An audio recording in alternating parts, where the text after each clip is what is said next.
The first thing I want to bring to everybody's attention is what we did in Syria recently, meaning launching 103 Tomahawk missiles alongside with Great Britain and France into the middle of Syria, Douma, Syria to be exact, or Douma, Damascus, actually many of their cities, in retaliation for a chemical weapons attack in Douma that was perpetrated on April 9th. So, let's get something out of the way first. We are hearing a lot on the mainstream media that Bashar al-Assad is the reason that this chemical attack took place. You know, he's an evil, brutal dictator, and he is gassing his own people. That's the narrative the mainstream news media wants you to believe. Well, there's a few things you need to take into consideration here. First of all, Bashar al-Assad, Russia, and Iran have all been joining forces in a coalition to fight ISIS. Yes, you heard that right. Iran, the big bad, voodoo, whatever. The people want you to think Iran is the number one state sponsor of terrorism in the world. That is completely false. In truth, sorry to hurt everybody's feelings, but that would be Israel, Saudi Arabia, and the United States.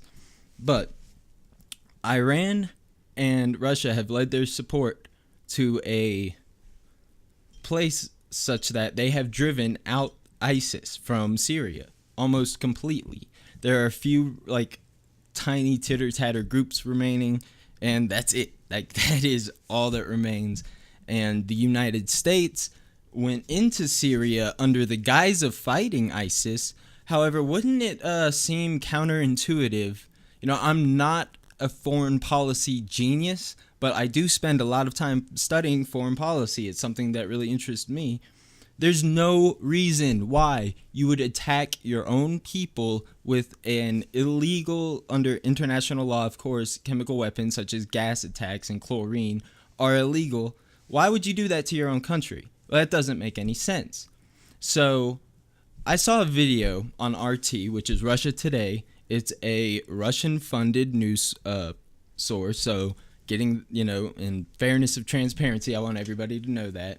And this is a video that was published on March 17th. I want you guys to take a listen to this because this might make you think a little bit differently when you hear that Russia Today is propaganda.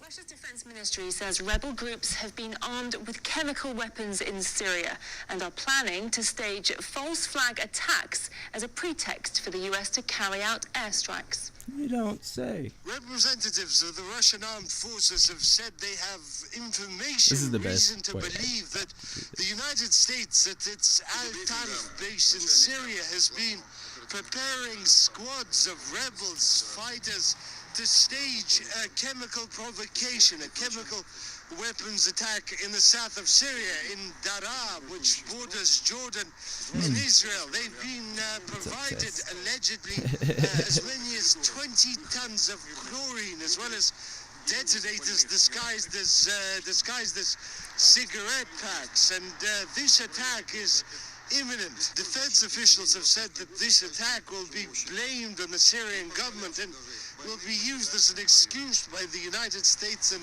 its allies to strike at Bashar al-Assad, his government and his military directly. The provocations mentioned will be used as a pretext for the United States and its allies to conduct airstrikes against military and state infrastructure in Syria. We're seeing that such strikes are being prepared by warships in the Mediterranean, the Red Sea, and in the Persian Gulf. At the same time, speaking in Astana, That's all we're going to listen to. That's like a 12-minute clip. But so you just heard them report that they're going to do airstrikes under the pretense of a chemical weapons attack that the United States was planning, essentially.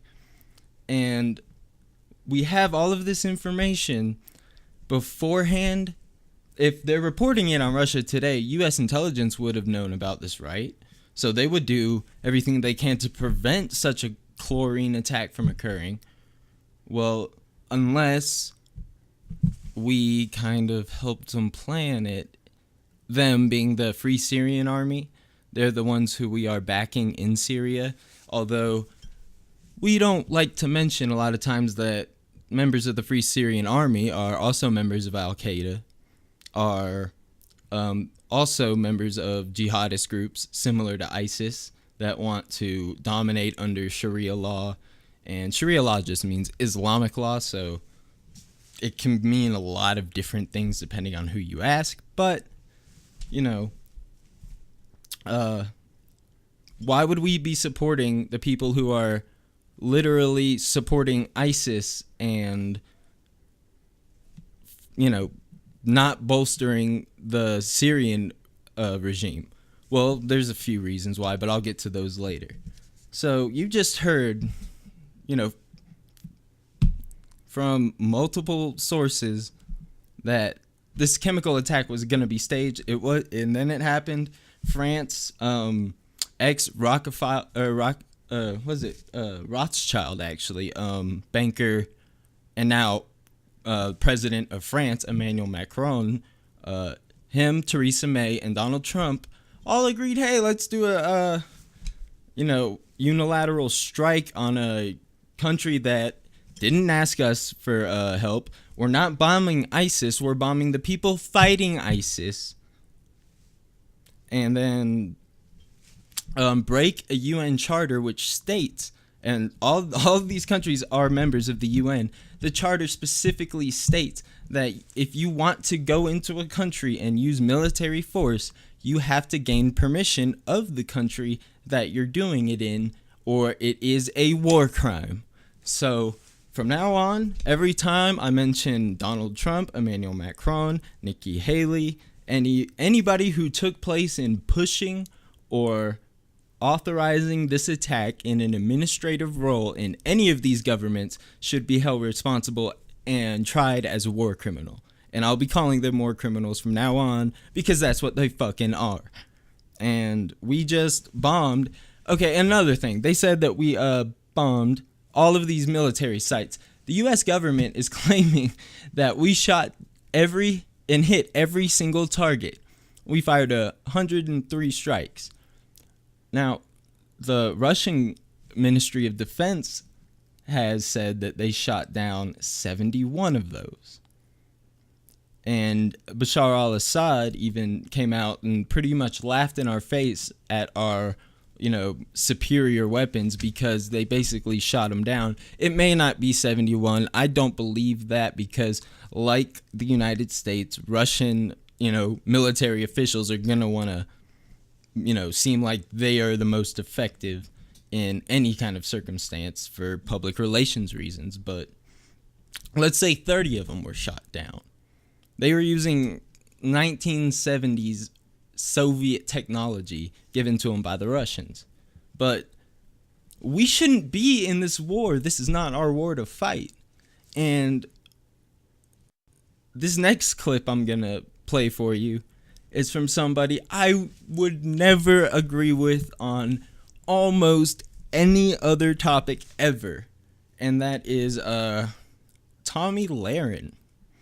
The only other thing I think I agree with her on is I think she's pro-choice, which is shocking, but I think she's a useful idiot.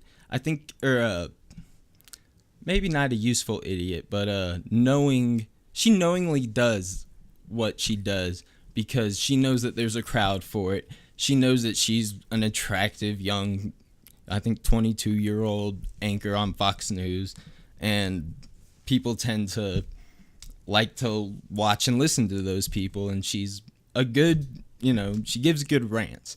But her latest one was on what we just talked about, and only a few people like Tomi Lahren, Tucker Carlson, and I believe, who was it? It's a CNN anchor that I saw. Forgive me for forgetting his name. I think they're the only people in mainstream media who actually said what the truth is. So here's what Tomi Lahren said.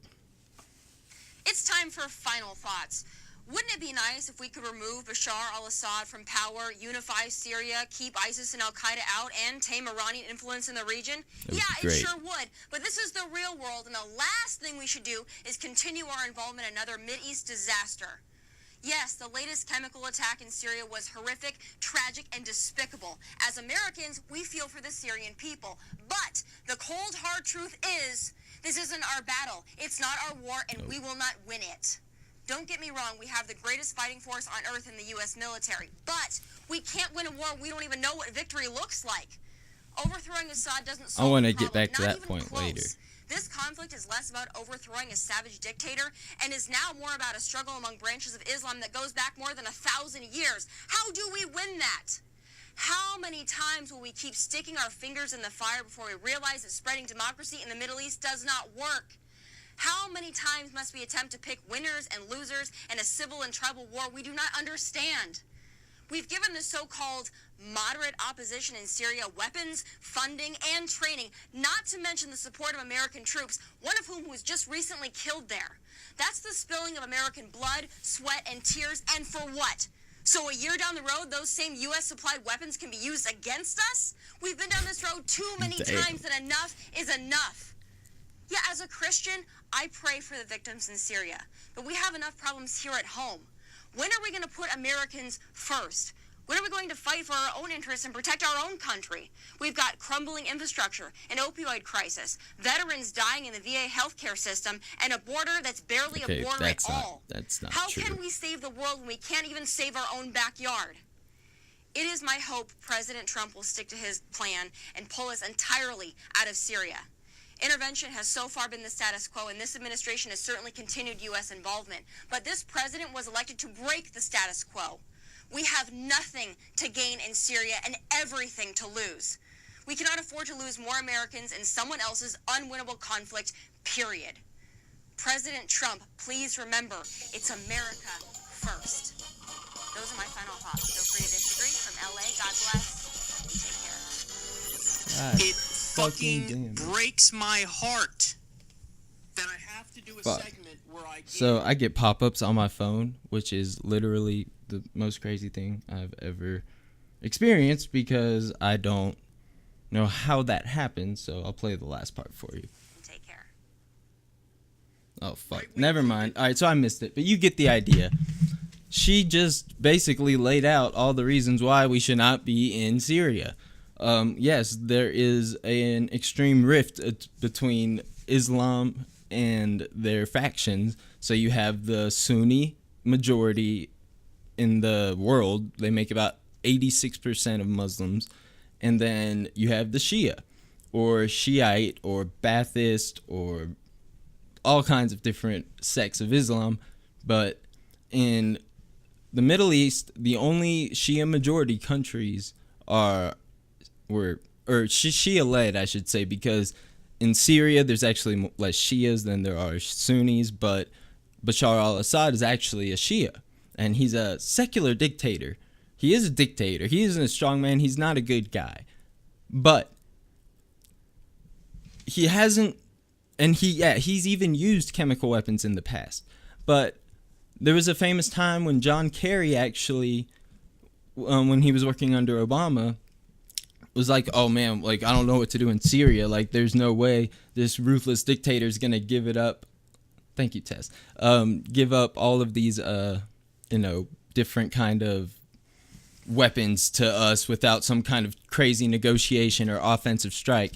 And no, he was like, okay, take them away. And then, we'll do that. And it shocked everybody. There was another time, in 2013, when there was a chemical weapons attack carried out by Bashar al-Assad. And the reaction from the U.S. public was so strong that they ended up not doing it. Now, Donald Trump's case, he knows that a lot of times doing authoritarian dictator type things can make you look good in the public eye. So he's going to be like, oh, yeah, I'll do this chemical weapons attack, which is exactly what attack on these people who did chemical weapons attacks. Well, that's what we saw last year when we did like 69 Tomahawk cruise missiles that hit nothing. Like, airstrips that planes weren't parked on. Like they were operational back within days.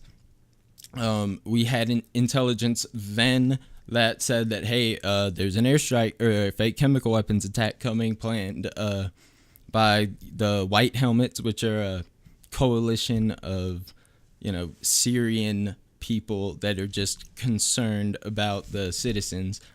And funny enough, they've been tied to all kinds of shady shit that's been going on in Syria. They have the ability to fake things very well, as we can tell from their what was it? It's the Mannequin challenge, I believe, where everybody stands still. They did a video of one of those, and it showed them like in like all these intense situations and shit. And they were just playing around, and it was a joke to them. There's a video from 2013 as well, showing a bunch of Free Syrian Army students at one of their indoctrination schools doing a play where they all fake a chemical weapons attack. I linked a video to that in my Facebook page, so check that out if you're interested. So there's all kinds of crazy shit going around, and we know that this is not something that the United States, didn't know of beforehand, because if Russia Today's reporting it, we would have gone in there and done something, right? No. It all has to do with one thing and one thing only, and that is oil. And this is from the United States perspective. Russia's in there for other reasons, but oil as well. There's a pipeline that is, there's actually two pipelines that are going through Syria. And if one of them gets built through completion, or I think they're either proposed or like partly underway. I'm sorry, I don't know. But people don't really know this, that one of them goes from, one country straight through Syria and to Israel. So that would be very convenient for Israel, one of our top allies, and one of the most, actually the second most influential lobby group behind Big Pharma on Capitol Hill, that basically tell our politicians what to do. Most of our politicians are Zionists, even Bernie Sanders to an extent, which is really sad, because if you look at the conflict between Palestine and Israel, there's no way a rational-minded person would side with the Israelis when you have especially things like innocent civilians who are unarmed being shot by snipers after they are praying, or a journalist who was shot in the abdomen and died. He was wearing a giant bulletproof bulletproof vest that says press on it, wearing a blue helmet to show that he's a member of the press. And then there's another video where you see these, from the point of view of the Israeli snipers, them shooting some people running towards the fence, or I think it was one guy actually just standing by it, shoot him in the head, and they just start giggling and having the time of their life. And it's just insane. And that's a topic for a different story, but yeah. And now we have every corporate media site, every news pundit, except for a very small number. And also this goes the same for Congress and Senate, members of the House. Bernie Sanders, I think, came out against this. Tulsi Gabbard vociferously came out against this. She actually had the balls, and she is my favorite person in the world. I mean, yeah, she's hot, but that's not everything about it. Like, she's a kick-ass motherfucker. She was in the army. She did tours in Iraq and Afghanistan and saw the, wow, like, we're not over here to help these people. Well, we're over here to fuck these people over. And so she's one of the voices. Rand Paul's another one. His dad is obviously a huge anti-war, anti-interventionist.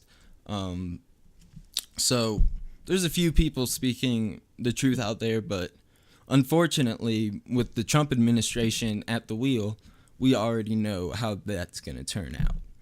And especially, like I made a video about John Bolton becoming the new head of the State Department or Secretary of State.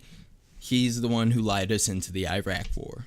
So you don't think it's a little suspicious that the first day this motherfucker takes office, he starts whispering in Trump's ear, "Hey, let's go bomb Syria. Like, let's even see if we can get Great Britain and France to do it too." And Trump's like, didn't I just say we were pulling troops out of Syria?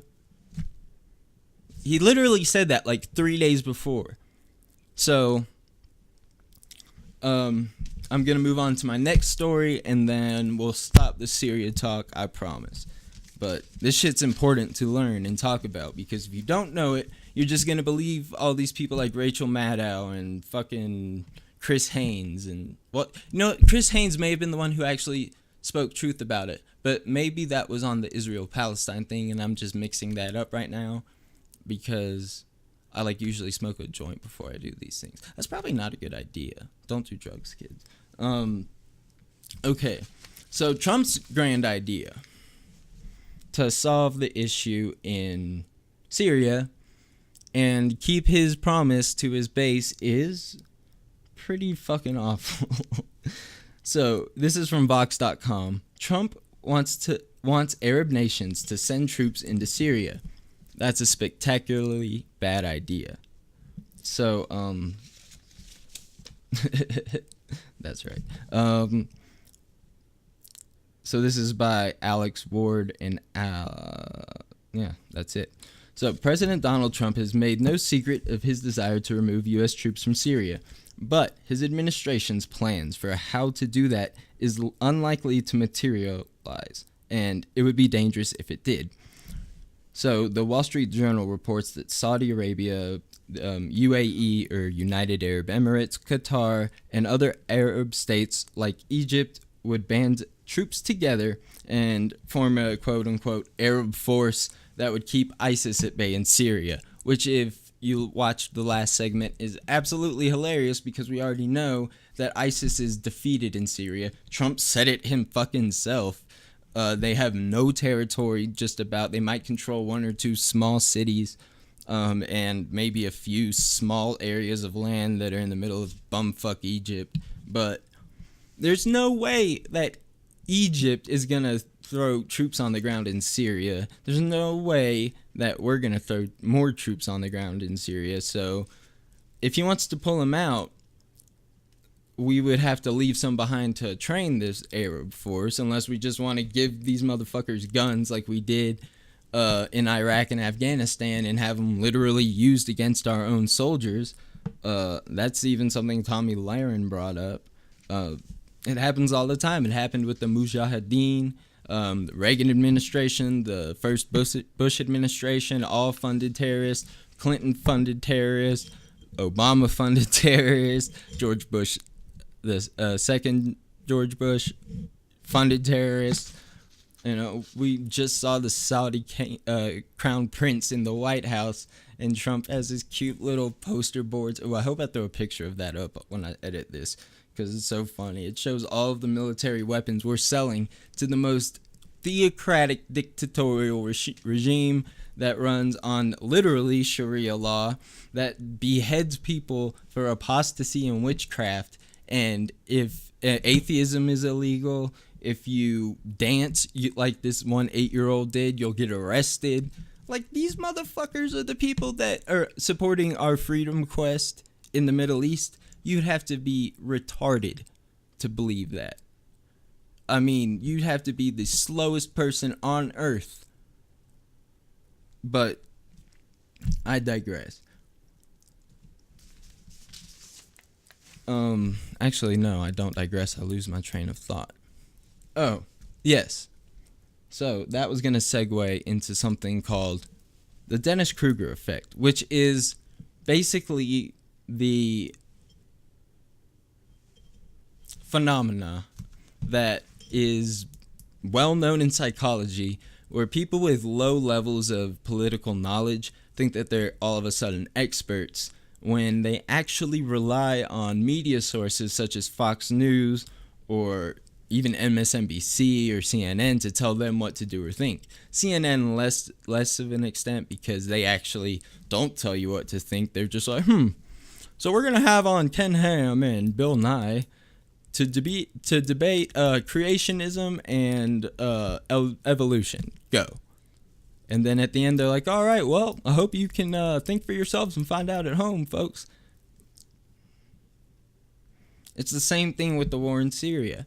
Like, nobody is bringing up any of these things that have happened to other countries in the past. We've seen Muammar Gaddafi in Libya get overthrown. We've seen Saddam Hussein in Iraq overthrown. There's all kinds of examples leading back to when the CIA was first founded and the deep state really ran our international politics. And you can just see that things are better off usually before we tend to throw bombs at the problem, and then, you know, all of the externalities that come from that, such as refugees, which we've taken 2,000 of so far. Good job, America. That's embarrassing considering places like Turkey, which is being slowly turned into a theocracy, they've taken in 2 million of them. Germany's taken in, I think, millions of Syrian refugees from this crisis that we've played a role in. Not to mention places like Yemen, where we literally aren't even letting people out of the country. In most cases, we're blockading their ports. We're funding the extremists who are backed by Saudi Arabia in the region, who literally have caused the worst cholera outbreak in modern history. Millions of people are on the brink of death from starvation. I think it's 2/3 of their population are at risk of dying from either cholera or famine. And that is an atrocious figure, but it's even more of an atrocity that we're the ones backing and funding the Saudis, and we're the ones who, in some cases, are actually putting our warships to make sure that food, medicine, and supplies can't go to these people that need it desperately and more than anybody else. So we need to vote these neocon, warhawk, warmongering assholes out of office as soon as you can, even if you're a Republican. Look, this is not a bipartisan issue because Democrats are going for this shit as well. People like Chuck Schumer, or, you know, previously you even had people like, what's his name, got kicked out of the Senate for grabbing somebody's ass, Al Franken. He's a warhawk himself, and he was a pretty likable guy.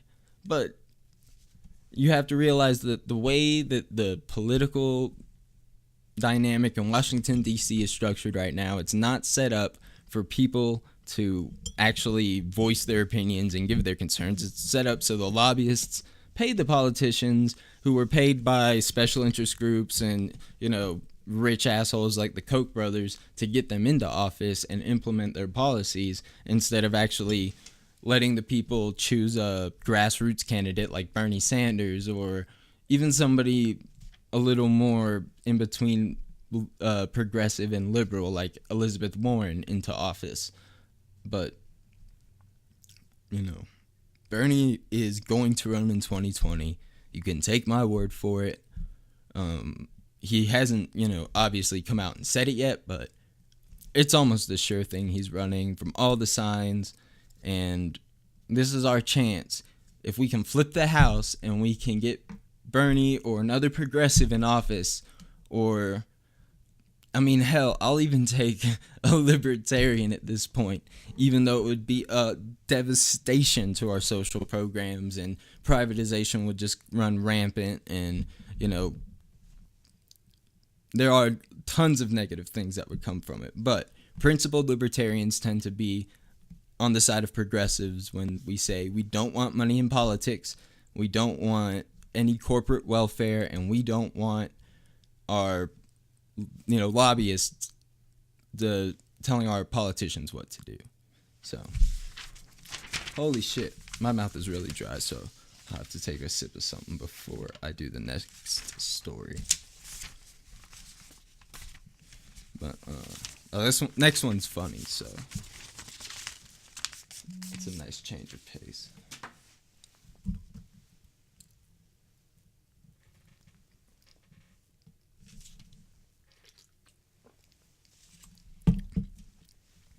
Oh yeah, I want to read a little bit more about the Dennis-Kruger effect, because this is from the abstract of an article called Partisanship, Political Knowledge, and the Dunning-Kruger Effect. Have I been saying Dennis? I'm an idiot.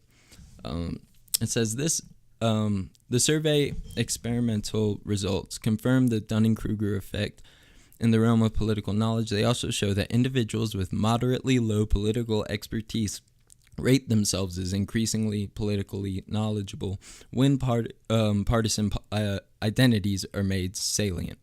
This below-average group is also likely to rely on partisan source cues to evaluate the political knowledge of peers.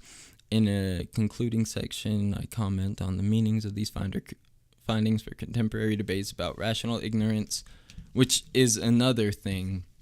Cognitive dissonance is obviously when your brain will not let you accept the truth because you have built up so many safeguards in your mind around it that you're like, oh, this has to be the only thing that can be true. So if you believed for the past 2 decades that climate change, for instance, is a myth perpetrated by liberals and, you know, Hollywood elites or whatever the fuck they call them, like, if that's what you really believe, you're not going to change your mind even when we can have documentaries and scientists and data show by every measurable stretch that, hey, climate change is fucking happening and we need to do something about it or people are going to, like, die.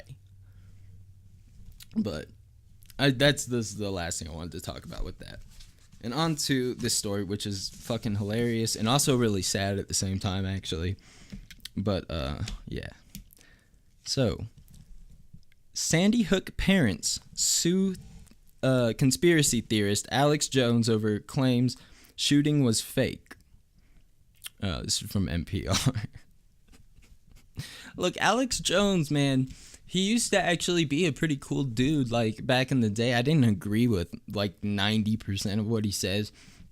Because he's, like, a weird mix of... Well, back then, he was a weird mix of, like, a libertarian. Like, he was definitely pro, like, weed legalization and anti-global establishment elites and all that bullshit. And he was speaking about NSA spying and, you know, all these things. And then he kind of went off the rails when he gained more attention because he's a bombastic character and he's a bombastic dude and he's fucking crazy. And he likes to rant and say outrageous things that just his stream of consciousness must be a scary place to flow in, man, because he's something's not right there. And you can actually go and watch an interview on the David Pakman show with his ex-wife, and she talks about it. She's like, no, like, he legitimately believes, like, the things he says, but he's just so, like, it's consumed him, and it's become, like, his whole life. So that's fucking scary because they have a kid who's staying with Alex Jones and being slowly brainwashed by him. So Leonard and Leonard Posner and Veronique De La Rosa were parents of Noah Posner and Neil Helson, and Neil Helson, the father of Jesse Lewis, are seeking $1 million in damages from Jones in these lawsuits. The defamation cases were filed in Austin, where Jones lives, and has expounded claims that the massacre was, quote, a giant hoax, and that the whole thing was fake. Staged by the federal government, who hired professional actors for the purposes of undermining the Second Amendment rights of others. Quote, this conspiracy theory, which has been pushed by InfoWars and Mr. Jones since the day of the shooting, alleges the Sandy Hook massacre did not happen. It was staged by the government and concealed using actors. That's the horror, and that the parents of the victims and the participants in the horror and the parents of the victims are participants in the horrifying cover-up. I'm sorry, my dyslexia is getting to me today. I don't think I really have it, but I just suck sometimes. So both of the kids were among 20 of the people killed in Newtown, Connecticut. And just days after the shooting, Noah's mother told NPR the 6-year-old boy was a, quote, ball of fire, energy, unrestrainable love, light, and everything, the essence of light. Jones didn't feel like responding to NPR's piece. Obviously, he's being sued by like 10 people right now for a good reason, because we have, freedom of speech laws. I'm a huge proponent in the First Amendment, but, there's limits to it, and libel is a pretty hard one to prove. Slander is a pretty hard one to prove. Libel being slander's spoken, libel's written, but in Alex Jones' case, it would be slander. And he slanders people all the time on his show. So if you negatively impact somebody's well-being, or they can show that, whether it's through financial records that they've seen a psychiatrist because of what he's done, any kind of damages like that, then you have a case against him. And I think $1 million is a really reasonable thing to ask, considering Alex Jones is worth millions and millions and millions of dollars, selling male vitality supplements and all that bullshit. They actually found in one of his supplements, like a lab bought it and tested it, and they found a bunch of crazy chemicals in there that are not really supposed to be taken by humans and don't make you vital or function in any way better than you normally would. So I hope this motherfucker gets sued.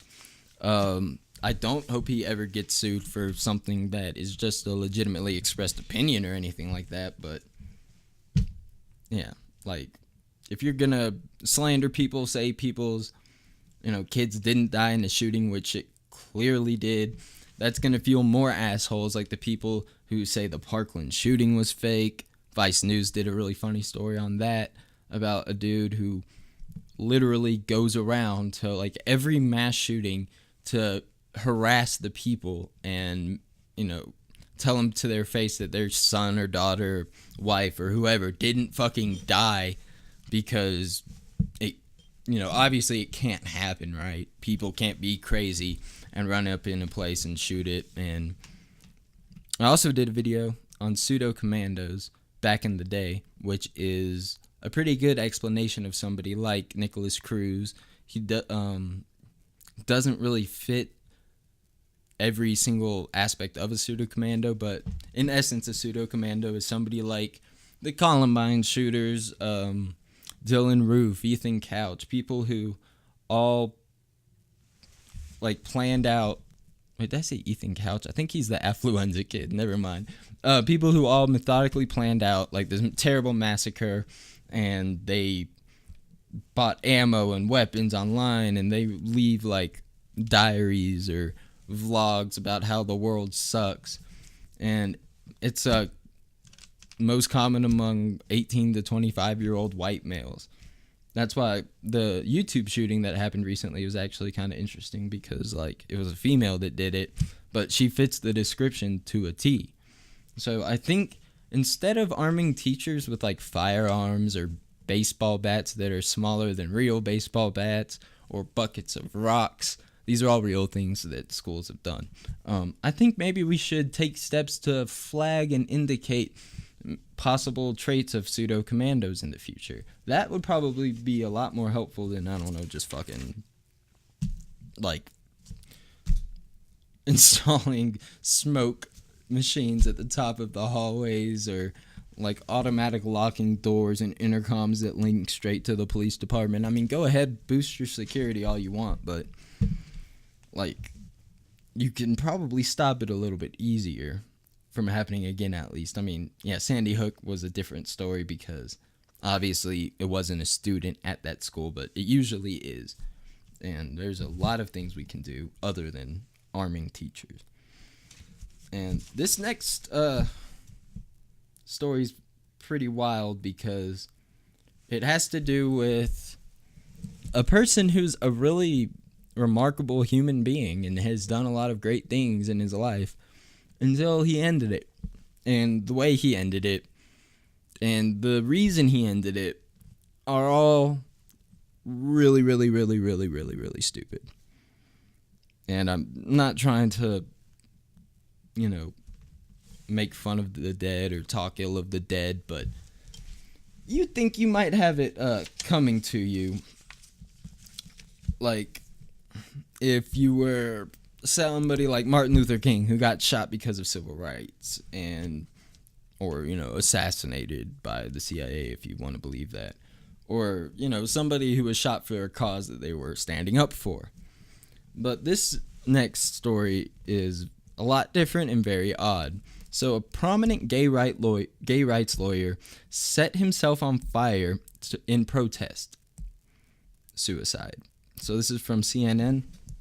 A prominent gay rights attorney who led lawsuits legalizing same-sex marriage set himself on fire in Brooklyn on Saturday in a fatal plea for action on issues related to the environment. Okay. I don't need to read any more of this article to give you my first opinion, which is, you did what for why? You're a world-known, renowned lawyer for advancing and winning cases to further the cause of the LGBT community. This is like what you do. This is your forte. And then you're going to switch your political activism towards civil rights. Okay, that's cool. Or civil rights, the environment. That's cool. But instead of forming some sort of group that lobbies the government for environmental policies to be changed because we have evil, repulsive succubuses or succubi, I guess, like Scott Pruitt at the EPA, who want to dismantle it from within. Trump, who gets a hard-on every time the Clean Water Act or a Clean Air Act is repealed or a provision in it is changed. Recently, they actually changed the... Fuck me.